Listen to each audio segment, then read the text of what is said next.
Ay guys, ayan. Bumili ako sa TikTok ng Dalsios yata to. Dalsios. Yan.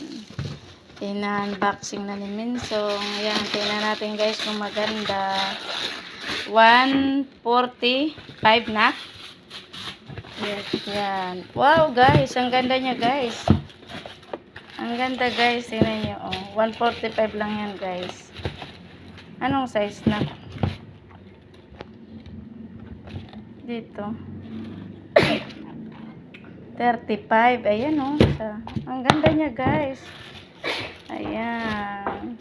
Kasi wala na akong Dalsios. Yung Dalsios ko na iwan sa Mindoro. Ayan. 145 lang. Ang cute. Diba guys? Ayan. Thank you for watching guys. Ayan. Ganda diba? Parang hindi alatang 145 lang. Thank you. Thank you sa panonood.